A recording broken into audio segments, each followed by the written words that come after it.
여러분들 말씀을 펼쳐놓고 잠깐 배경 설명을 제가 해드릴게요. 데살로니가 전서 1장 1절부터 10절까지입니다.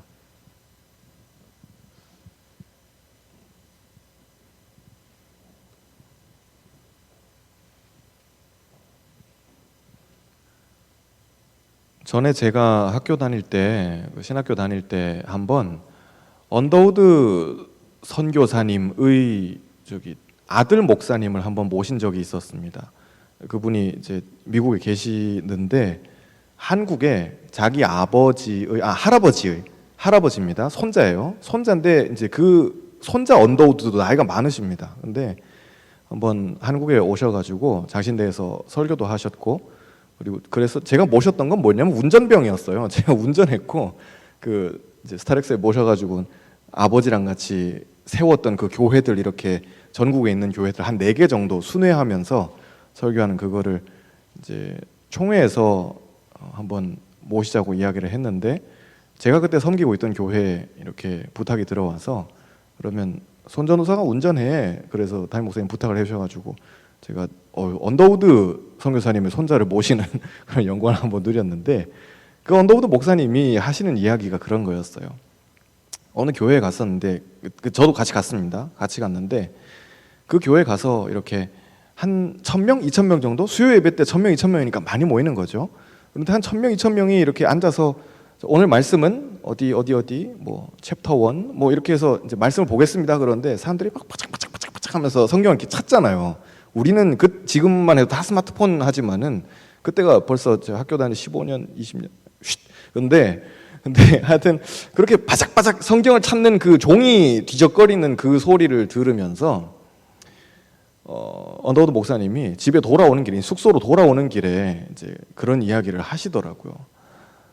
전도사님은 어떻게 생각하세요? 그래서 뭐에 대해서 어떻게 생각하시는 거냐 그랬더니만은 자기는 너무 익사이팅하다는 거예요. 예배 드릴 때 내가 가장 익사이팅한 순간이 언제인지 아냐고.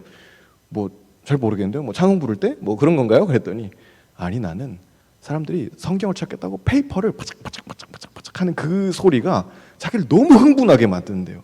한두 사람도 아니고 수천 명이 하나님의 말씀을 이제 찾는다고, 보겠다고 하는 그런 사운드 자체가, 우리 할아버지가 조선에 뿌렸던 그 씨앗이 이렇게 천국에 가면은 바짝바짝 하는 소리로 들리겠지라고 하는 그 마음을 자기에게 주시더라는 거예요. 왜 이 말씀을 드리냐면은 우리가 하나님 앞에서 열매 맺을 수 있는 방법은 다른 거 아니에요. 말씀입니다. 결국 말씀으로 돌아가는 것 외에는 우리한테 답이 없어요. 그래서 우리 이제 새로운 11월 달에, 오늘부터 11월이죠. 창세기 한번 도전해 봤으면 좋겠습니다. 이게 제비를 뽑는데, 제비는 제가 뽑아요. 청년부의 제비는 제가 뽑는데, 지난달엔 계시록을 뽑았다가 이번 달엔 창세기를 뽑았다가 굉장히 막 이렇게 중간이 없어요. 되게 막 왔다 갔다 하는데, 계시록도 은혜롭게 잘 읽었고, 하진이가 매일 아침에 이제 올려준다고 수고를 많이 했습니다. 또 이번 달에도 올려줄 건데, 같이 창세기 또 읽어보면서 궁금한 게 있으면 저한테 물어보시면 제가 또 대답해드리고 할 테니까, 밀린 질문이 아직 있죠. 순간 생각이 났는데, 네, 대답해드리겠습니다. 그래서 여러분들이 같이 말씀 보면서 그런 은혜를 꼭 좀 누렸으면 좋겠습니다. 그냥 뭐가 뭔지 모르겠으면 그냥 말씀을 읽으세요. 읽기만 해도 돼요. 말씀 자체의 능력이 있기 때문에 읽으면 역사가 일어납니다. 옆에 분 이렇게 축복하고 배경 듣도록 하겠습니다. 이렇게 축복할게요. 말씀을 읽기만 해도 능력이 있습니다. 아멘. 네, 그것만 해보셔도 돼요. 좀 샤머니즘 같이 해보세요. 차라리 말씀 읽기만 해도 능력이 있다 그랬으니까 속는 셈 치고 한 장만 한번 읽어보자 그래서 짠 읽으면은 무조건 능력이 일어날 거예요. 차라리 좀 샤머니즘이었으면 좋겠다. 데살로니가 전서는 바울이 데살로니가 교회의 교인들에게 쓴 편지입니다. 사도행전 17장에 보면은 바울과 실라가 데살로니카로 전도하러 가요. 그런데 거기에 가서 얼마 안 되어서 그곳에서 어떤 복음을 전하냐면은 십자가에 죽으시고 부활하신 예수 그리스도께서 우리의 왕이 되신다. 그 사도행전 17장에 그 내용이 딱 나와요. 어떤 내용을 전했냐? 예수 그리스도가 우리의 왕이 되신다는 그 복음의 핵심을 전합니다. 어디에? 데살로니카에. 오늘날에도 그리스에 가면 이제 테살로니키라는 도시가 있습니다. 아마 성경 시대 당시의 데살로니카라고 생각이 되는데, 거기에 복음을 전했는데 문제는 그곳에 있던 유대인들이, 바울과 실라를 미워하는 유대인들이 일어나서 저 사람은 이제 이단의 괴수다, 이단의 우두머리다, 알 수 없는 이 풍속을 전한다, 미풍양속을 해치는 사람이다, 이렇게 막 모함하고, 그래서 굉장히 바울과 실라가 신변의 위협을 받습니다. 교회를 세우고 나서 얼마 되지도 않아서 그곳을 떠나야 하는 상황이 벌어졌어요. 굉장히 바울로서는 아쉽죠. 그런데 나중에 디모데를 통해서 바울이 이 다른 도시에서 데살로니가 사람들의 소식을 듣는데, 그 사람들이 믿음이 자라고, 바울도 없었는데 바울이 뿌린 그 씨앗이 믿음이 자라고, 그 사람들이 좋은 소문이 퍼지고, 오늘 우리가 읽은 말씀이에요. 좋은 소문이 퍼지고, 그렇게 해서 정말 예수님이 다시 오시는 것에 대한 소망을 품고 지내는 사람들이 여기에 있다라는 그 소문을 바울이 듣고 너무 기뻐서 데살로니가 사람들에게 이 편지를 씁니다. 여러분들 참 잘하시고 있습니다. 내가 여러분들을 예수 그리스도의 마음으로 너무 보고 싶습니다. 그러면서 이제 쭉 이야기를 합니다. 그럼 마지막에 우리가 잘 아는 항상 기뻐하십시오, 쉬지 말고 기도하십시오, 범사에 감사하십시오, 이런 이야기도 나오는 것이 데살로니가 전서 후서입니다. 예수님이 다시 오십니다. 그래서 우리는 소망을 가집니다 라는 것이 데살로니가 전후서의 주제입니다. 저를 따라서 해보겠습니다. 예수님이 다시 오십니다. 아멘. 그것이 우리의 소망이라는 거예요. 괴롭히는 사람들이 있어요. 막 교회에 돌을 던지는 사람들이 있고, 막 토마토 던지는 사람들이 있고, 그런데 그 사람들 앞에서도 우리는 오히려 인내와 관용과 자비로, 다 데살로니가 전서에 나오는 이야기들이에요. 그렇게 사람들을 오히려 섬길 수 있어요. 어떻게 그게 가능합니까? 예수님이 다시 오실 것이라는, 왕이신 예수님께서 다시 오셔서 이 모든 우리의 눈물을 닦아주시고 어그러진 것을 바로잡아 주실 것이라는 그 소망이 우리에게 있기 때문에 데살로니가 교회 여러분들 소망을 가지십시오라고 이야기하는 편지입니다. 네, 배경은 여기까지 듣고 1장 1절부터 10절 한번 읽어보겠습니다. 좀 아시고 이제 읽으시면은 이해가 되실 겁니다. 1절 제가 읽겠습니다. 바울과 실로아노와 디모데는 하나님 아버지와 주 예수 그리스도 안에 있는 데살로니가인의 교회에 편지하노니 은혜와 평강이 너희에게 있을지어다. 너희 모두 말미암아 항상 하나님께 감사하며 기도할 때 너희를 기억하며 너희의 믿음의 역사와 사랑의 수고와 우리 주 예수 그리스도에 대한 소망의 인내를 우리 하나님 아버지 앞에서 끊임없이 기억함이니 사랑하심을 받은 형제들아 너희를 택하심을 아노. 이는 우리 복음이 너희에게 말로만 이른 것이 아니라 또한 능력과 성령과 큰 확신으로 된 것임이라. 우리가 너희 가운데서 너희를 위하여 어떤 사람이 된 것은 너희가 아는 바와 같으니라.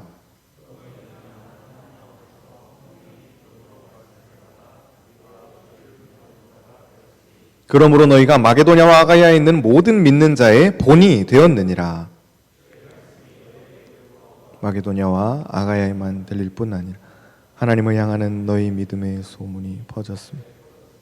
우리는 아무 말도 할 것이 없다. 그들이 우리에 대하여 스스로 말하기를 우리가 어떻게 너희 가운데 들어갔는지와 너희가 어떻게 우상을 버리고 하나님께로 돌아와서 살아계시고 참되신 하나님을 섬기는지와 또 죽은 자들 가운데서 다시 살리신 그의 아들이 하늘로부터 강림하실 것을 너희가 어떻게 기다리는지를 말하니 이는 장래의 노하심에서 우리를 건지시는 예수시니라. 아멘. 여러분 모두에게 오늘 바울이 기도했던 것처럼 하나님께로부터 내려오는 은혜와 평강이 있기를 축복합니다. 아멘. 네. 하나님께로부터 오는 은혜와 평강이라고 했을 때 그것은 은혜는 간단하죠. 예수 그리스도의 십자가의 은혜입니다.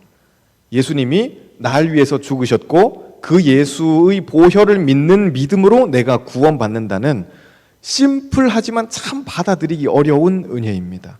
이것은 내가 받아들이느냐 드리지 않느냐의 차이일 뿐이지 내용이 무슨 어려워서가 아닙니다. 내용은 초간단이잖아요. 이렇게 쉬운 교리가 있어요. 우린 기독교인임에 대해서 감사할 필요가 있습니다. 불교도 이슬람도 무슨 유교도 힌두교도 교리가 다 복잡해요. 저도 비교 종교학을 봤지만은 교리들이 다 복잡다단합니다. 그런데 우린 정말 초간단이에요. 예수 믿으면 구원받는다는 것입니다. 은혜는 그래서 내가 무슨 십자가를 지는 게 아니에요. 내가 하나님의 그 구원에 딱 만족시키기 위해서 뭔가 노력을 해야 되는 그런 것이 아닙니다. 은혜로 그냥 주어지는 것이고 은사로 주어지는 것이고 이걸 오늘날의 우리말로 이야기하면 선물입니다. 그냥 주어지는 것입니다. 평강이라고 했을 때 그 평강은 무슨 싸움이 없는 그런 상태를 이야기하는 것이 아니에요. 사람 사이에 성경에서 이야기하는 구약에서의 샬롬이 있죠. 샬롬도 이 신약에서 이야기하는 평강과 같은 단어지만은 구약에서의 평강은 하나님과 인간 사이의 평강, 하나님께로부터 받은 평강, 세상의 어떤 파도가 있고 나를 어지럽게 하는 사람들이 있고 힘들게 하는 사람들이 있고 상황이 있고 여전히 내 미래는 참 어렵고 뭐 말을 못하겠고 그런 상황인데 파도가 밀어닥침에도 불구하고 평강인 것입니다. 누구와 연결되어 있으니까? 하나님과 연결되어 있으니까. 나의 평강은 그래서 하나님과 연결되어 있는 그 평강입니다. 저도 여러분도 편한 거 좋죠. 힘든 거 좋아하는 사람이 누가 있습니까? 다 편한 게 좋죠. 다 평화로운 게 좋아요.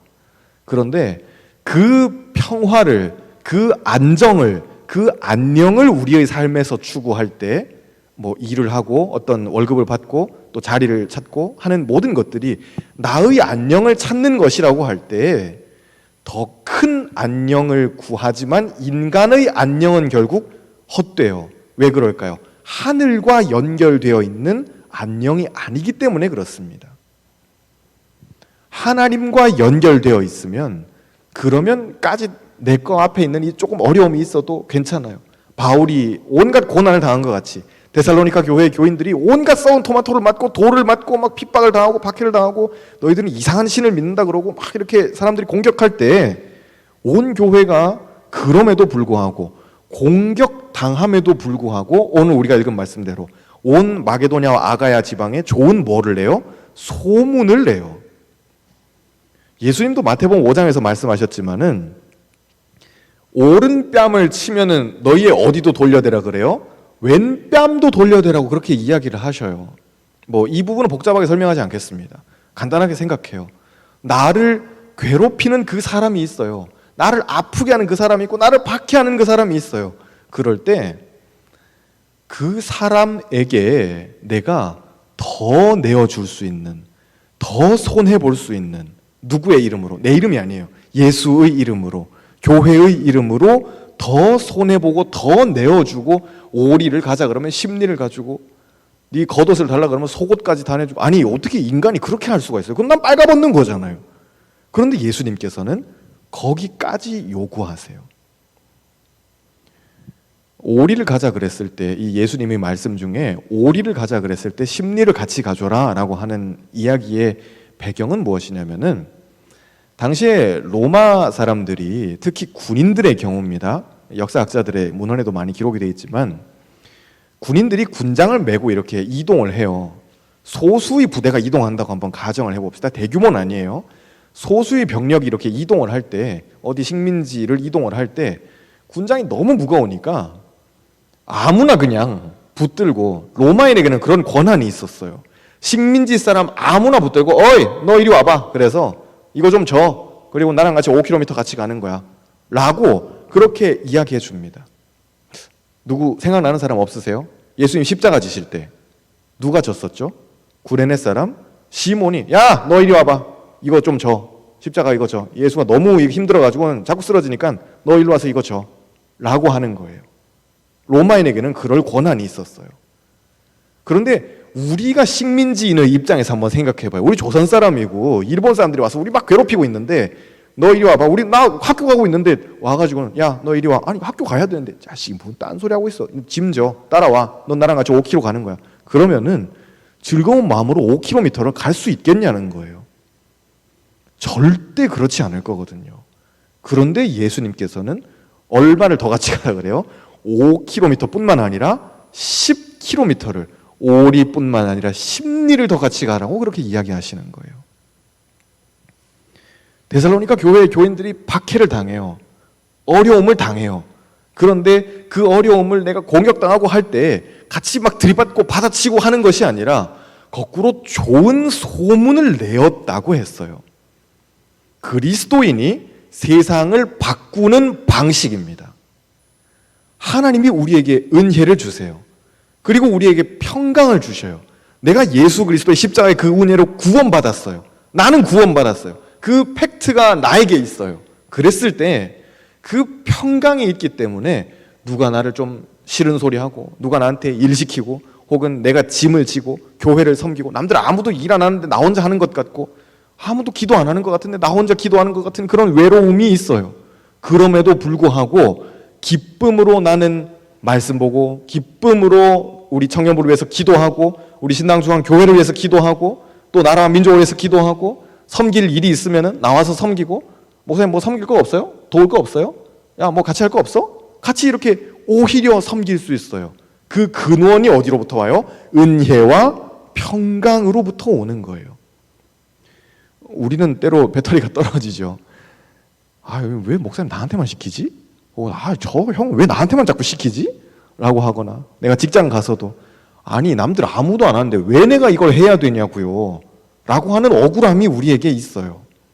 그런데 그리스도인이 세상을 변화시키는 방법은 세상 사람들과 똑같이 계산하고 똑같이 막 주판 굴리고 막 눈 굴리고 막 생각하고 계산하고 해가지고 어떻게 내 것을 더 챙기는 이런 것으로 변화시키는 것이 아니라 내 것을 거꾸로 다 내주는 것 같은데 나중에 알고 보니까는 이 사람에 대한 좋은 소문이 내 가정에, 이 사람에 대한 좋은 소문이 내 직장에, 이 사람에 대한 좋은 소문이 우리 학교에 그렇게 나 있는 것입니다. 하나님의 은혜는, 그분의 평강은 그리스도 안에 있는 거예요. 1절에서도 이야기했지만은 그분의 안에 있는 것입니다.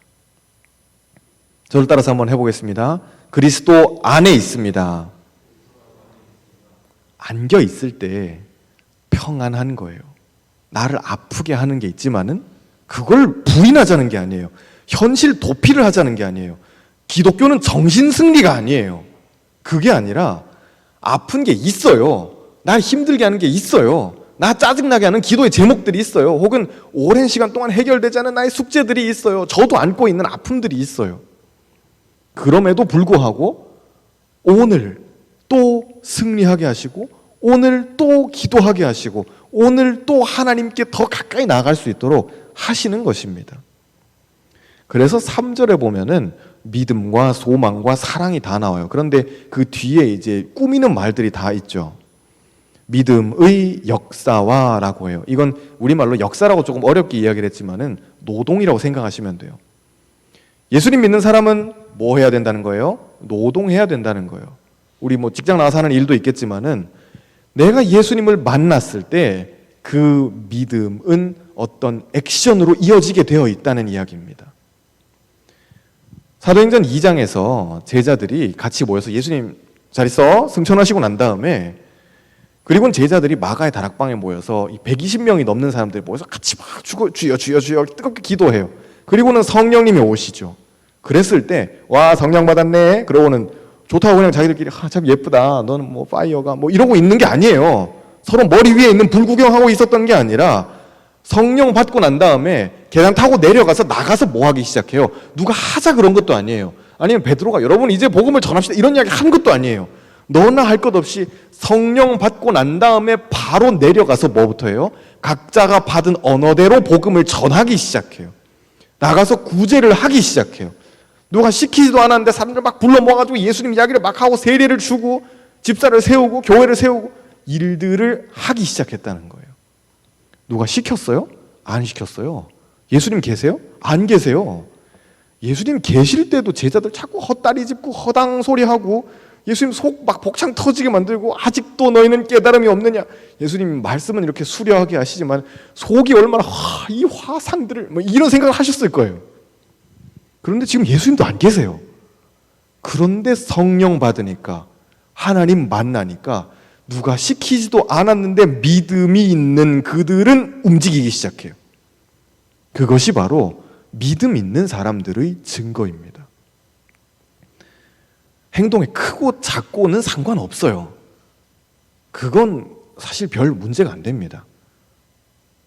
움직이시라는 거예요. 믿음은 움직임입니다. 너희가 믿음의 역사와라고 할 때 그 믿음은 움직이는 거예요. 데살로니가 사람들이 좋은 소문이 그 지역에 났다 그랬어요.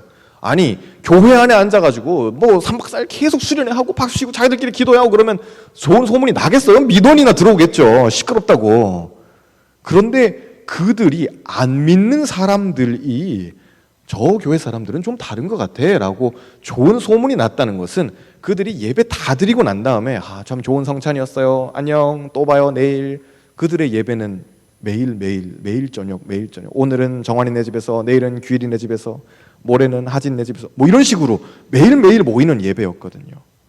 혹시 원하시는 분들은 제가 책을 빌려드리겠습니다. 제 책이에요. 저기 1세기 교회 예배 이야기라는 책인데, 그 책 굉장히 작아요. 100페이지도 안 되는 굉장히 얇은 책인데, 그 책에 보면은 예수님 승천하시고 갓 초대 교회가 시작됐었을 때 그때 사람들이 어떤 모양으로 예배드렸을지가 잘 기록되어 있어요. 그 당시에 역사학자들의 이야기나 뭐 성경의 이야기들 다 이렇게 잘 종합해가지고 어떤 영화처럼 이렇게 잘 그려놨어요. 그런데 그 사람들이 매일 그렇게 예배드리고 난 다음에 각자의 삶의 자리로 가서 누군가는 농사를 짓고 누군가는 장사를 하고 누군가는 또 고기를 낳고 뭐 이런 자기들의 일을 했겠죠. 그런데 그들을 통해서 좋은 소문이 났다는 거예요. 뭔가 움직임이 있었다는 것을 이야기해요. 사랑의 수고와라고 이야기해요. 사랑하면 수고하게 되어 있어요. 애쓰는 거예요.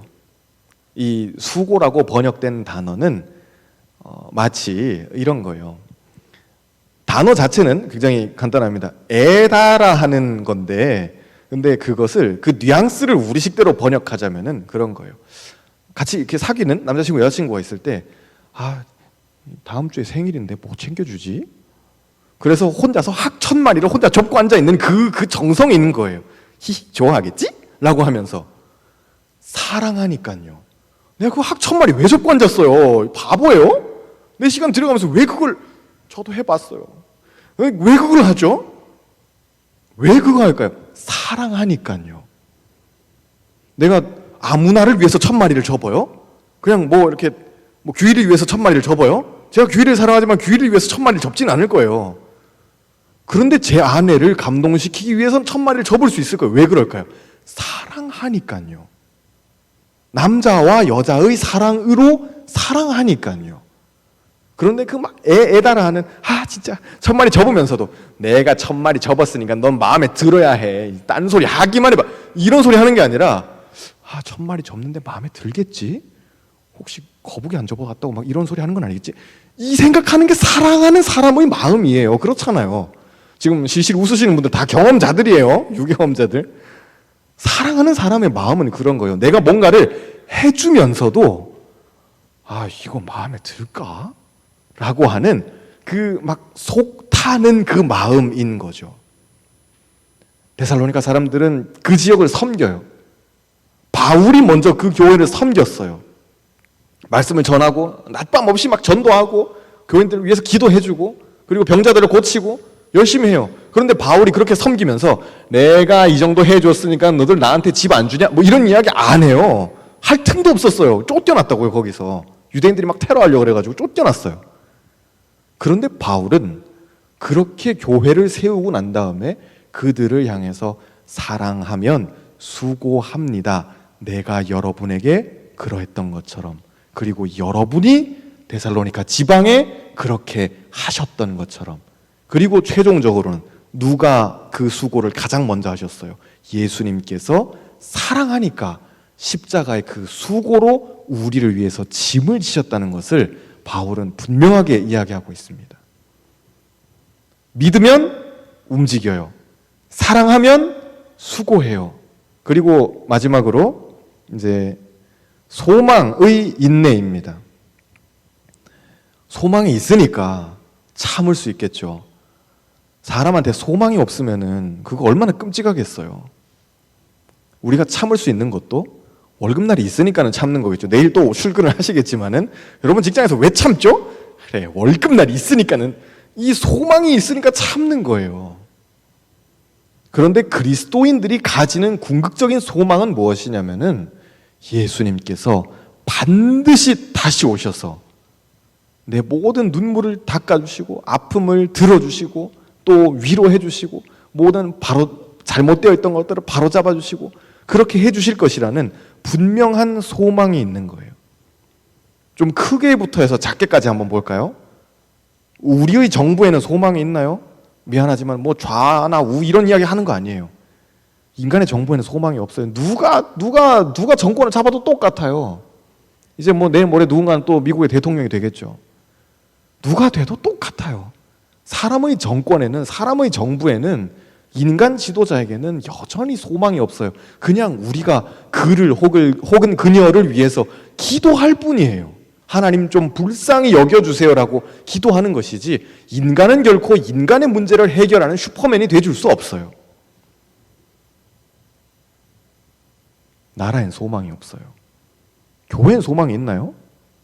한국 교회부터 우리 교회까지 소망이 없어요. 나 자신을 봤었을 때, 그리고 우리 가정을 봤었을 때, 아유, 도대체 우리 아빠 엄마는 왜 저러냐? 혹은 난 도대체 뭐지 이게? 주님 저를 왜 낳으셨죠? 뭐 맨날 거울 보면서 우리 이런 생각하고 있는 거 아니에요? 주님 도대체 저를 왜 만드셨죠? 라고 하는 이런 생각. 그런데 우리는 소망 없는 세상을 살아가면서도 인내할 수 있어요. 왜 그럴까요? 주님이 다시 오시니까. 그래서 이 정신을 잊지 말자 그래서 초대교회 교인들은 인사해요. 마란 아타, 주님께서 다시 오신다라고 인사해요. 그냥 say hello 이게 아니에요. 그들은 예수님 다시 오십니다. 자, 우리 함께 성도의 교제를 나눕시다. 앞에서 이렇게 사도들이 같이 이렇게 인도하면은 다 같이 마라나타, 마라나타 서로 허깅하고 이렇게 서로 입 맞춰주면서 마라나타 이렇게 인사했던 거예요. 그들이 끝까지 붙잡는 건 뭐예요? 사자굴에 잡혀가고 채찍을 맞고 독사굴에 던짐을 당하고 사람들한테 막 돌을 맞고 끌려가고 십자가에 못 박히고 그날을 치는데 그들이 끝까지 붙잡을 수 있었던 건 뭐예요? 예수님이 다시 오실 것이다. 우리는 지금 죽지만 우리의 육신은 죽어서 흙으로 사라지겠지만 부활의 주님께서 다시 오셔서 우리를 부활시키셔서 그분의 나라로 데려가실 것이다. 교회는 반드시 승리할 것이다라는 그 소망이에요.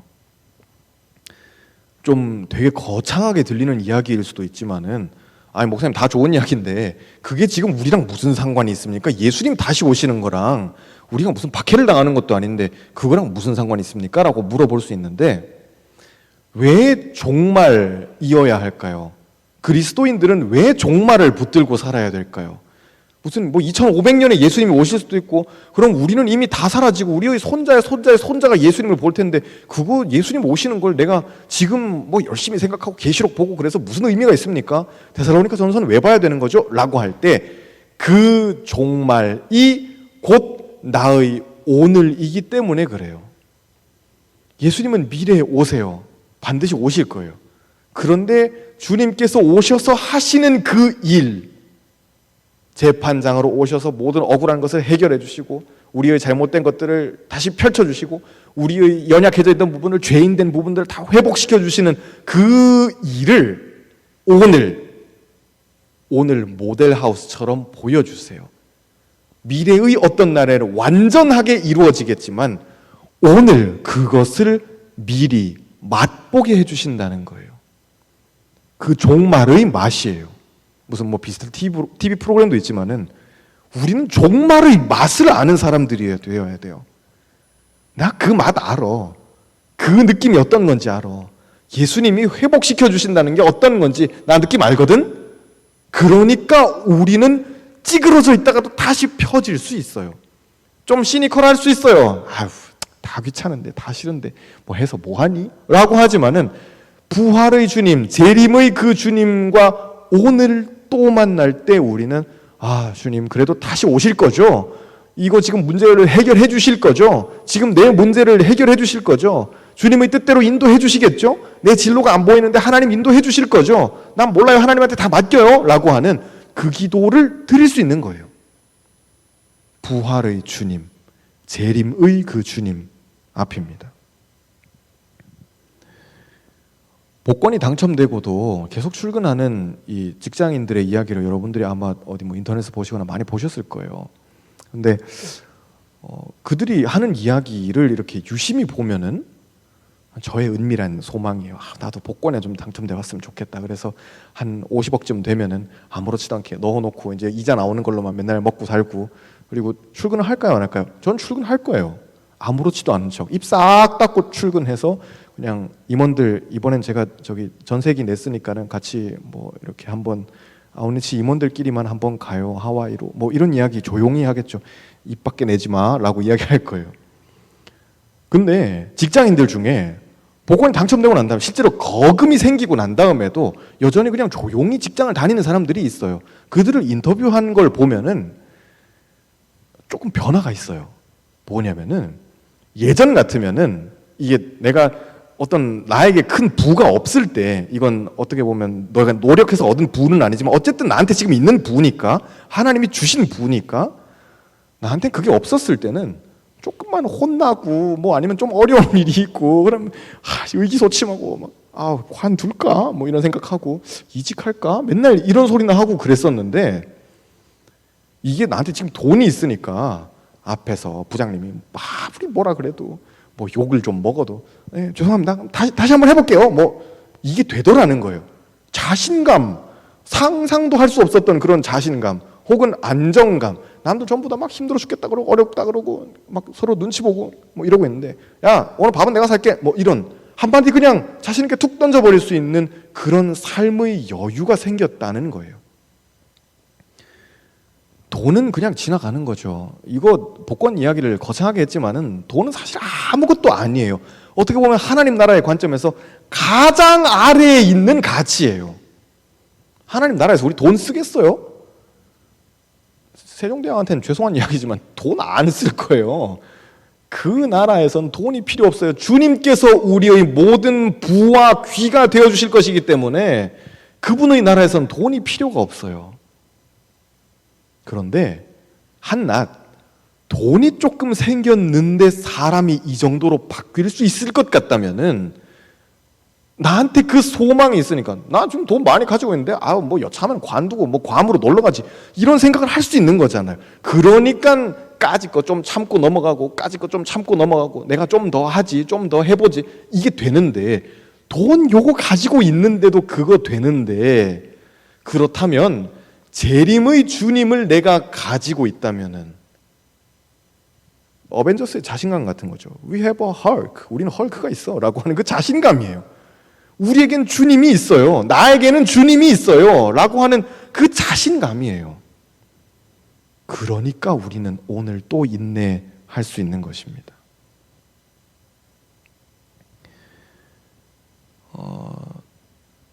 마치면서 우리 찬양팀 처음에 불렀던 찬양을 같이 한번 불러봤으면 좋겠습니다.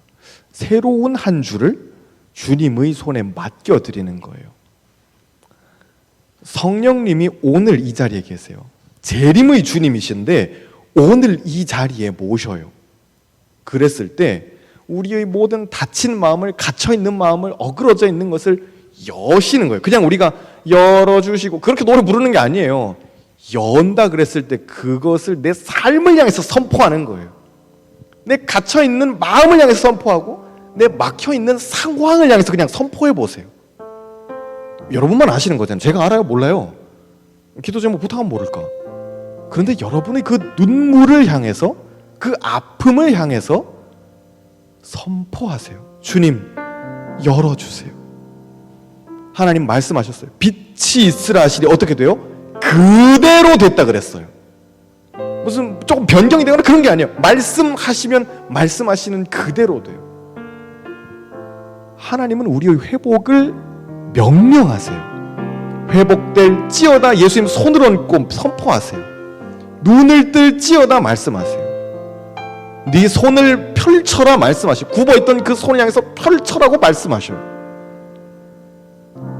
말씀의 주님께서 말씀하실 때, 재림의 주님께서 그렇게 명령하실 때, 우주의 재판장으로 왕으로 오시는 그 하나님께서 우리의 삶 향해서 선포하실 때 그대로 돼요. 그것이 우리가 누리는 은혜와 평강이에요. 세상에 어떤 것도 줄 수 없고 누구도 흉내낼 수도 없고 대체할 수도 없는 그 은혜와 평강이 저와 여러분에게 함께하기를 주님의 이름으로 축복합니다.